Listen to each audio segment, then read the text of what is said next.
Halo semuanya, selamat pagi. Di sini saya akan menjelaskan hasil diskusi dari kelompok 19 tentang keseimbangan asam basa. Adapun kelompoknya terdiri dari saya sendiri, Marta Silitonga, kedua, Elvin Indayanti Lauli, ketiga, Effendi Zamili, keempat, Nonia Triziliwu, dan kelima, Sarah Emma. Pertama, keseimbangan asam basa adalah suatu keadaan di mana konsentrasi ion hidrogen yang diproduksi setara dengan konsentrasi ion hidrogen yang dikeluarkan oleh sel 3. Reaksi kesetimbangan adalah suatu reaksi di mana zat-zat hasil reaksi atau produk dapat bereaksi kembali membentuk zat-zat semula atau reaktan. Sehingga reaksi ini berlangsung dalam dua arah atau biasa disebut reversible. Menurut penggolongan Brewster-Lowry, asam adalah senyawa yang dapat memberikan ion H+ atau proton dan disebut dengan pendonor proton, sedangkan basa adalah senyawa yang dapat menerima ion H+ atau proton dan disebut dengan akseptor proton. Selanjutnya, yang kedua, mengenai gangguan keseimbangan asam basa. Gangguan keseimbangan asam basa adalah kondisi ketika kadar asam dan basa dalam darah tidak seimbang. Berikut macam-macam gangguan keseimbangan asam basa, yaitu 1.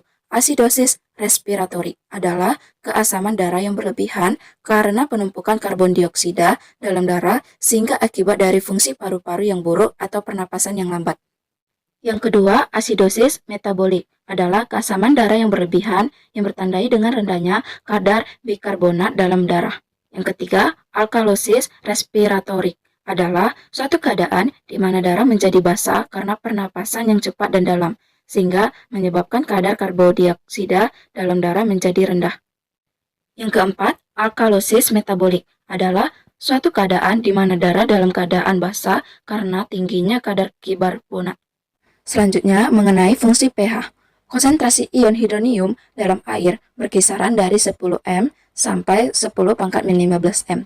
Interval ini diperkecil dengan menggunakan skala logaritma yang disebut pH. pH sama dengan min log 10 kali H3O+. pH sama dengan min log 10 kali Kw per OH. Larutan asam memiliki pH di bawah 7. Larutan netral memiliki pH sama dengan 7, sedangkan larutan basa memiliki pH lebih besar dari 7. Selanjutnya mengenai asam kuat dan asam lemah. Asam kuat adalah molekul yang dapat mendonorkan semua proton ke molekul pelarut HCl plus H2O, menghasilkan H3O plus Cl-.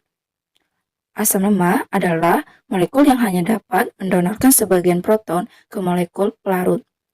CH3COOH plus H2O menghasilkan H3O plus CH3COO-. Ka merupakan konstanta disosiasi asam. Ka sama dengan H3O plus kali CH3COO- per CH3 COOH sama dengan 1,75 kali 10 pangkat min 5. Selanjutnya mengenai basa kuat dan basa lemah. Kebasaan larutan diukur dari ion hidroksida OH-. Misal, basa kuat NaOH. NaOH menghasilkan Na plus OH-. Basa lemah adalah molekul yang hanya menerima sebagian proton dari pelarut. CH3COO- plus H2O menghasilkan OH- plus CH2COOH. Kb merupakan konstanta disosiasi basa. Kb sama dengan CH pangkat 3 COOH kali OH- per CH pangkat 3 COO sama dengan 5,71 kali 10 pangkat min 10. Selanjutnya merupakan contoh soal keseimbangan asam basa. Soalnya, berapakah pH larutan 0,15 m NH3? Caranya, NH3 plus H2O menghasilkan NH4 plus OH-. Kb-nya sama dengan NH4 plus kali OH- per NH3 sama dengan 1,8 kali 10 pangkat min 5.